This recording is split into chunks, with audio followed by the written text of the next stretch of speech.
Olá, meus queridos. Então, hoje a gente vai dar continuidade às nossas aulas. A gente vai ver no caderno de apoio a partir da trilha 3, né? A gente vai trazer o tema Os movimentos da Terra, as estações do ano. Então, que bom saber que chegamos até aqui juntos.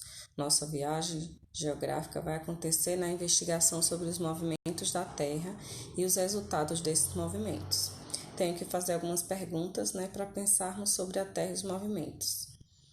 Quantos movimentos a Terra faz? Acho que isso a gente já deve saber lá desde o sexto ano, né? Os movimentos da Terra definem dias longos e dias curtos, você sabia? Sabia que às vezes nosso planeta está mais próximo ou mais distante do Sol? Então, isso a gente vai ver com mais detalhe nessas questões.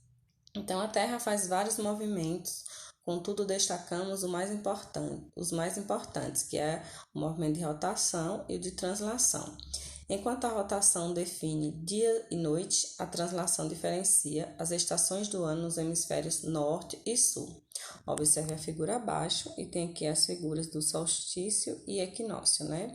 Que é quando o Sol está em ênfase, quando o eixo da Terra está inclinado, né? Então, o equinócio é de 21 de março, início da primavera no hemisfério norte, e do outono no hemisfério sul, e o solstício de 21 ou 22 de dezembro, que é início de inverno no hemisfério norte e o verão no hemisfério sul. Então, dependendo da inclinação do eixo da Terra, né, fica inverno no hemisfério norte ou no hemisfério sul. E o solstício do dia 21 de junho, que é o início do verão do hemisfério norte e do inverno no hemisfério sul. Então, vocês puderam observar que quando está no inverno no hemisfério sul, está no verão no hemisfério norte, né? Ou vice-versa. E o equinócio do dia 22 a 23 de setembro, que é o início do outono no hemisfério norte e da primavera no hemisfério sul. Então, explorando a trilha. Movimento da Terra e as estações do ano. Não se sabe exatamente quando o ser humano descobriu que a Terra é esférica. Os antigos gregos observavam a sombra da Terra sobre a Lua durante o eclipse. Já tinham certeza da esfericidade do nosso planeta. O desaparecimento progressivo das embarcações que se distanciavam no horizonte do mar também forneciam argumentos aos defensores da ideia. Eratóstenes, que antes de Cristo, astrônomo e matemático grego, foi o primeiro a calcular há mais de 2000 anos com uma precisão impressionante a circunferência da Terra. Ao ler um papiro na biblioteca de Alexandria, no Egito, da qual era diretor, ele descobriu que na cidade de Siena, localizada ao sul, no Vale do Nilo, ao meio-dia do solstício de verão, os raios solares incendiam perpendicularmente no fundo de um poço. Eratóstenes, então, mediu o mesmo dia e horário em Alexandria o ângulo formado entre os raios solares, que ali não eram perpendiculares, em uma estaca, né? Então, ele fez essa observação que em alguns lugares, né, estava o Sol a pino, como se diz, naquele horário, em outros lugares não. Sabendo que a distância entre as cidades era de aproximadamente 5.000 estádios, cerca de 800 quilômetros, ele supôs que a circunferência da Terra seria igual a cerca de 50 vezes essa distância, ou seja, 360 graus, dividido pelo ângulo de incidência dos raios solares, medido em Alexandria, que era de 7 graus e 12 graus. A diferença entre a circunferência calculada por Eratóstenes, 40.000 quilômetros, e a determinada hoje em auxílio de um método muito mais preciso de 40.075 quilômetros no Equador. Como se pode ver, é bem pequena, né? Uma distância consideravelmente pequena em relação ao tamanho da Terra. Então, a esfericidade do nosso planeta é responsável pela existência das diferentes zonas climáticas, polares, temperadas e tropicais, porque os raios solares atingem a Terra com diferentes intensidades.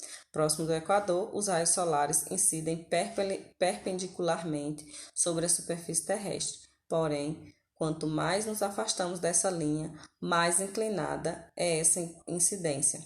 Consequentemente, a mesma quantidade de energia se distribui por uma área cada vez maior, diminuindo, portanto, sua intensidade.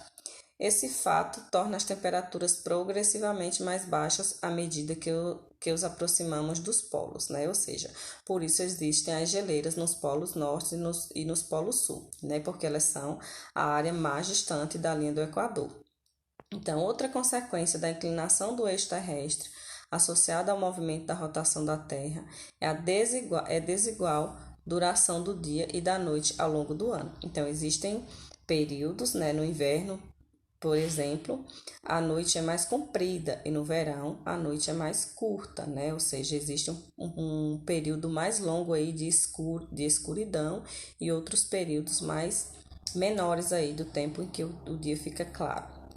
Então, para fixar, depois de ter lido o texto acima, consulte seu livro didático no que diz respeito às estações do ano, solstício e equinócio, e explique em 10 linhas quando acontece o verão nos Estados Unidos e quando acontece o verão no Brasil, justificando com argumentos aprendidos sobre o conteúdo relacionado ao movimento da Terra e a sua esfericidade.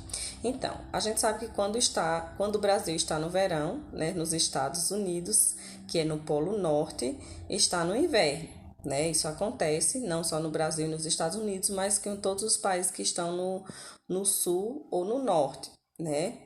Então, essa atividade eu não pedi para vocês fazer, não postei no Class, mas é bom a gente fazer uma reflexão sobre isso. É bom vocês darem uma orientada melhor, uma lida melhor, uma pesquisada melhor sobre esse assunto, entender melhor essas questões de solstício e equinócio, dessa inclinação do eixo da Terra, para a gente ter uma definição melhor sobre essas questões, né? No ensino médio, a gente só vê sobre essa questão física da geografia nessa série que vocês estão agora, porque a gente estava revendo conteúdos do primeiro ano.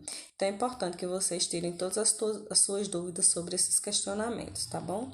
Então, é importante analisar aqui, né, esse processo de inclinação, por que os países mais próximos à linha do Equador recebem mais raios solares, né, por conta dessa inclinação que existe do eixo da Terra em relação ao Sol e, né, as áreas polares aí, Polo Norte, Polo Sul, as geleiras, existem também por conta dessa menor carga de raios solares que é recebida, né, que também é por conta dessa inclinação do eixo da Terra. Então, tem os processos aí, né, de solstício e equinócio, a qual essa inclinação se dá em relação ao Sol e por conta também desse movimento de translação e de rotação, né, que um dura um ano e outro dura um dia.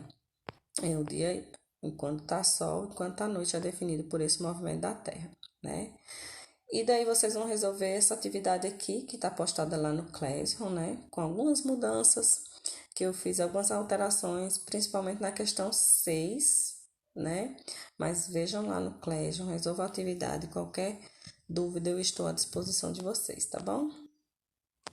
Até mais.